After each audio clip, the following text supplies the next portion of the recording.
They go to university, they give them credit cards like they're candy. Like, take this credit card, $1,000 each, right? And they have like 20 credit cards. They just go, all the banks turn up, take a credit card.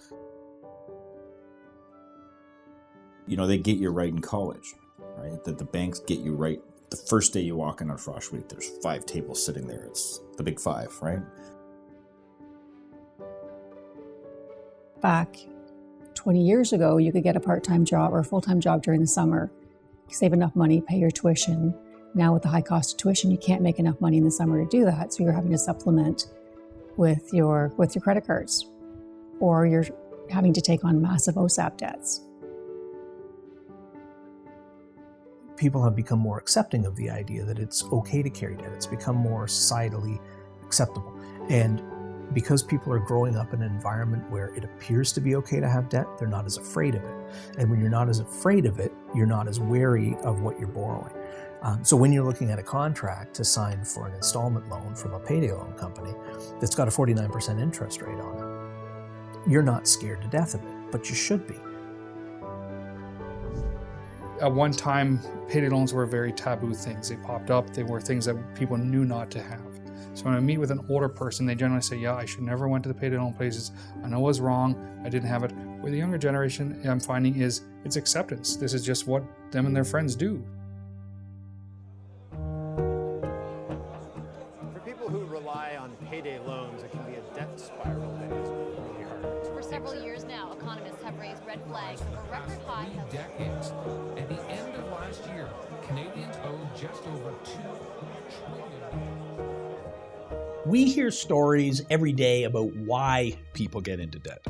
We do our Joe Debtor study because we want to go beyond the anecdotes and figure out exactly what causes insolvency.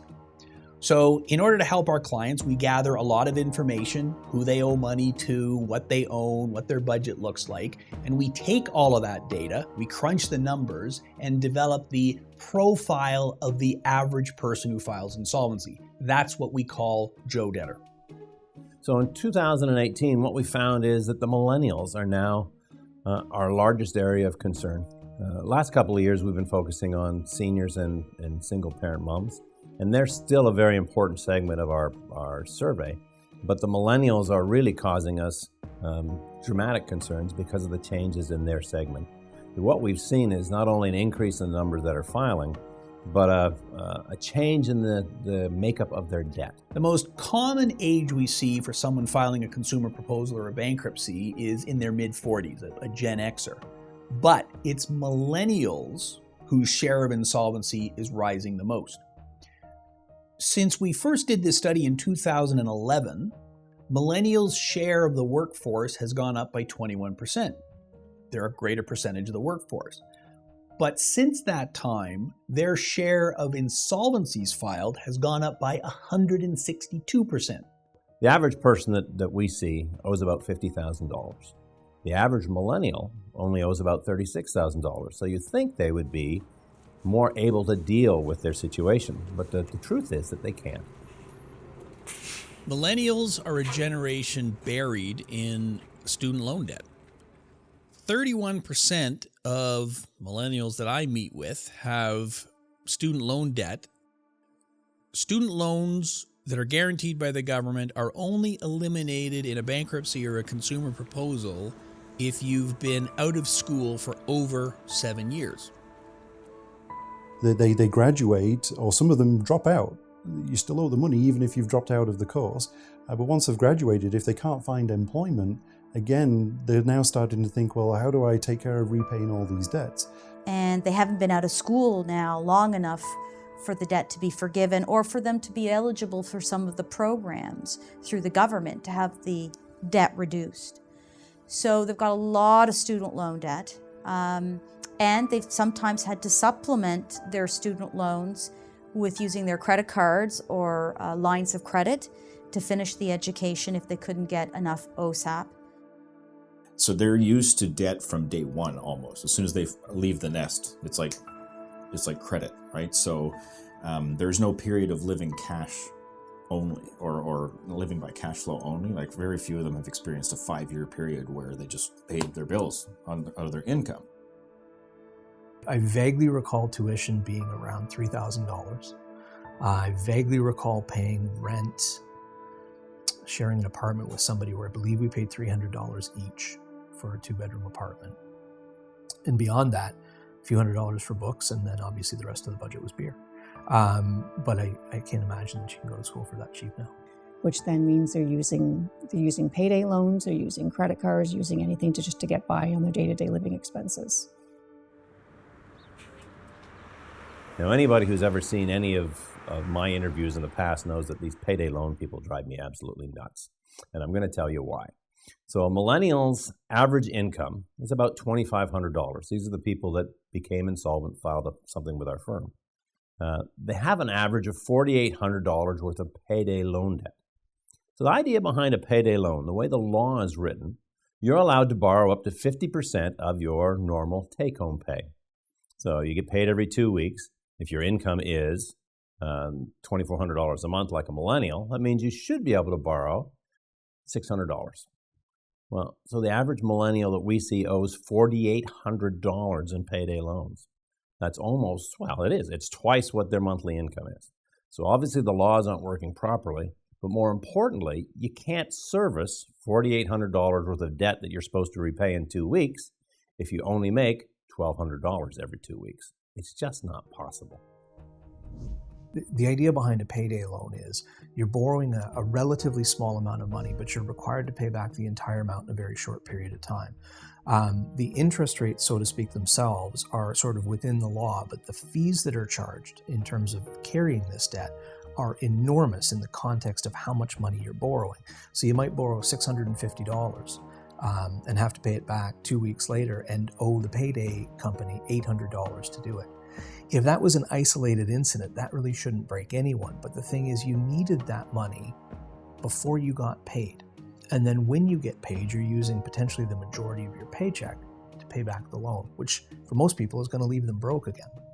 And so then the cycle starts where you're moving on to potentially a second payday loan, or even moving into an installment loan through a payday lender, which is a higher amount of money paid back over a longer period of time, but at an exorbitant interest rate that makes it almost impossible to effectively pay back. I saw somebody week before last, with 15 payday loans. That's not the most I've seen, but she's recent, and she had, so 12 of them were actual traditional payday loans, and 3 of them were these new installment loans. And that's what they're doing now, because when the government brought the changes in to try and restrict things with payday lending last summer, the payday lenders just said, okay, we'll just lend them more. So instead of actual payday loans, we'll give them installment loans, 5,000, 10, 15, and that's all the ads you see now. You don't see payday loans being advertised by payday lenders. It's always installment loans now. They have good marketing. They talk about the fact that they can help. They don't talk about the fact they don't talk about their high interest rate. They talk about these low payments. They don't talk about the fact that it's over 5, 6, 7 years. They hook people on that low payment because people are stressed. And all they're thinking about is, okay, I need to make these credit card payments. Hey, company XYZ is giving me $5,000, no question asked. Well, I can use that, pay my credit card at 18%, not thinking about the fact they've now just signed on to a loan at 34%. All they're looking at is monthly payment. I've noticed also a lot of payday loan commercials that you see on TV are very specifically, I think, targeted towards the millennial generation.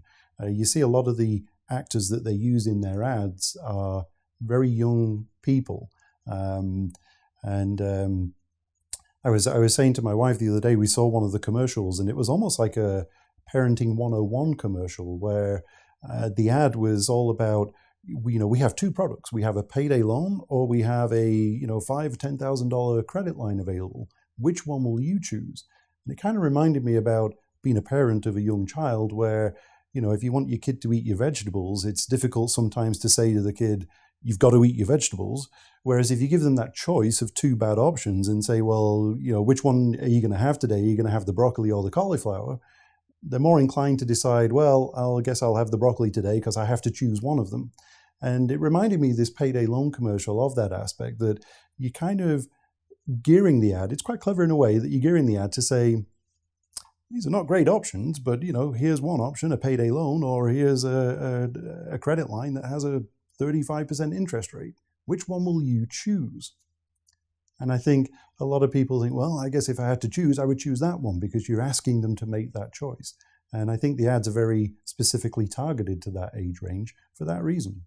It's kind of disturbing because millennials are also, on the other hand, are very debt and finance savvy, more than I was, more than any of my buddies were. Like, they know more about stuff to do with money and debt. Mostly, I think it's because of the internet. I mean, they grew up with the internet, right? So they're just used to finding stuff out and researching things. But that doesn't always help them, because they're also more susceptible to online lending and things like that. It's so easy, right? Like, payday loans, they can get a payday loan in 5 minutes online, right? So there's no barrier to like getting up out of your chair, getting in your car, driving somewhere, sitting with somebody face to face, right? It's impersonal and it's super easy, right? Credit is fundamentally, it's making up the difference. It's making up the gap between the money that's coming in and my different obligations on a monthly basis. If I don't have the money saved up, I'm using credit to maintain some kind of balance. And banks still lend money in lots of different ways, but they're more cautious about how they lend money compared to 10 or 15 years ago. And so if the millennial can't get a big line of credit and there's limits on their credit cards, not that those are good things to be doing, but that's kind of a natural, instinctive thing that people will do to maintain that balance. But at some point, if they still have that imbalance between their inflows and their outflows and they're tapped out on their credit, what's the next thing that you do? Well, you start to rely on these other lenders that will lend money to virtually anybody, but at very, very high interest. There's this perception that millennials don't use credit cards, they don't have access to credit cards. Well, it's not true. For the last 3 years, the amount millennials owe on credit cards has been increasing, and that was after it declined for a few years prior to that. It's not big ticket items that they're using their credit cards for. We see it's very common that they're using credit cards for everyday living expenses. They're buying groceries, they're paying for clothes. That's where they get into trouble with the credit cards, because they start using them to deal with, I have to make a payment, I have to do this, I have to get rent done, I have to buy food. So that's the stopgap measure, which gets them into the trouble that spirals out. They never had a credit card that you had to pay off each month. So for me, at 45 years old, I remember my first credit card was a $500 credit card that I got, and you had to pay it off or it stopped working. If you didn't pay off each month, you never had access to it. It stopped working. Where the young generation, they have these big limits, and all they ever have to pay is a minimum payment each month. So for them, it's a lot different in that side of it, because it's so easy for them to carry it. So the thought process isn't about paying it off. So I'm going to say 25 years ago, people were still kind of afraid of being in debt. I can tell you personally that in 1992, when I was in university, I had to struggle to get a $500 limit on a credit card. It was not easy to take on debt when I was younger. And that's changed. So now we see people who are in their early 20s who've got a couple of credit cards, maybe a payday loan, maybe not a payday loan.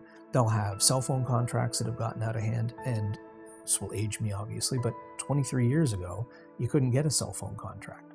There really wasn't such a thing for most people. And so you certainly couldn't go over on your data, and you certainly couldn't make have a bill that you couldn't pay. Looking at a millennial's monthly budget, their rent, their groceries, their car payment, all those sort of things, they've got $2,400 a month to spend. That's their average income. And it leaves them with about $250 a month to pay towards their debts. Well, you can't make the minimum required payments on $36,000 worth of debt with $250. It's just not possible. So of all the millennials who file with us, 88% of them are working at the time they file. So it's not a problem that they don't have a job.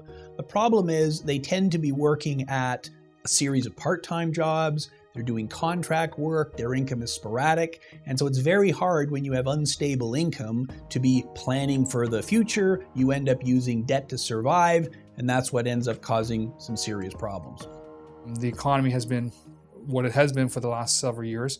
There's jobs out there, but not necessarily long-term employment or jobs that are going to pay a lot of money. So they're getting in there, they're making minimum wage or a couple bucks above that, but that's barely covering their costs. By the time they pay rent, their cell phone, their car insurance, their car payments, life expenses, they have very little leftover money. Yeah, it's several jobs part-time, they're interns.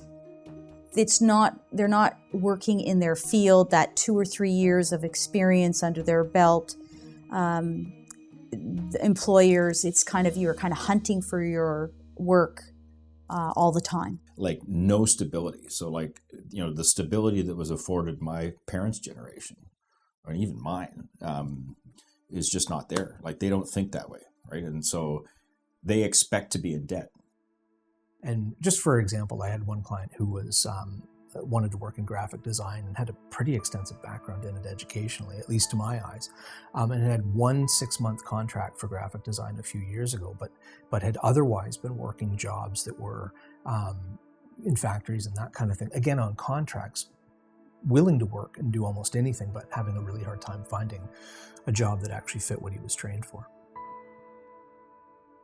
Job market, cost of living, the way housing prices have ballooned out of control over the last 15, 20 years. There's a lot of factors that I think have put millennials at risk of having long-term financial stability, and I truly hope it comes back. Like nobody should ideally be living with financial uncertainty, but there's always these risk factors that can cause that, unfortunately.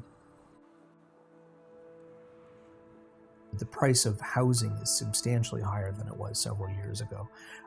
So one of the challenges that a younger person is facing is how do you even get to a point where you can put a down payment together to buy the home, let alone how are you going to pay for it once you get into it. With an average take-home pay of about $2,400 a month, millennials don't have enough income to meet all of their living expenses and their debt payments. And it's particularly a problem in big cities where the cost of living has gone up, rent is very high, it's very difficult to survive.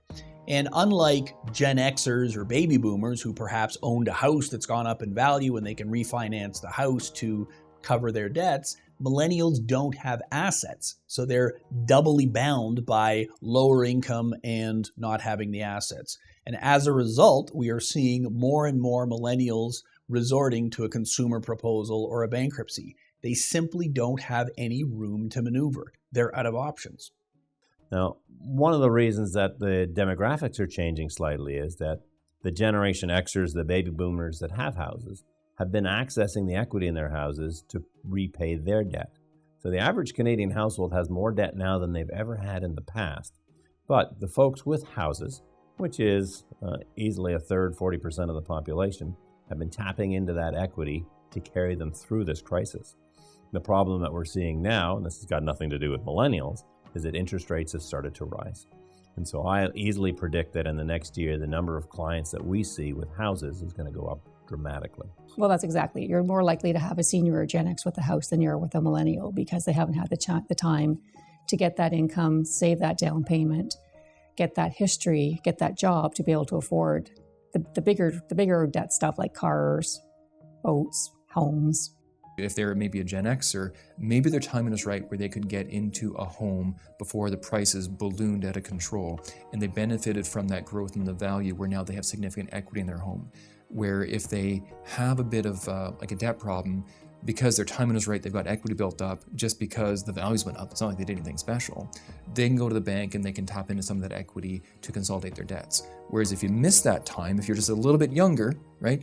If you're just a little bit younger and you're a millennial compared to a Gen Xer, you didn't hit the timing right, so you didn't have the money to get into a house, and now you have a debt problem, you try to talk to your bank about refinancing, but you don't have the property where the bank sees that it's a reasonable risk to lend you that money. So if you don't have that property, then you're not going to get a consolidation loan at a reasonable interest rate. So it's like there's these different factors that I feel like the millennials they're in a bit of a tough spot. The challenge for millennials to get into the home market is, of course, the price of housing has gotten ridiculous. There are no starter homes for people anymore. And it's impossible to save that down payment if you're trying to service all these debts.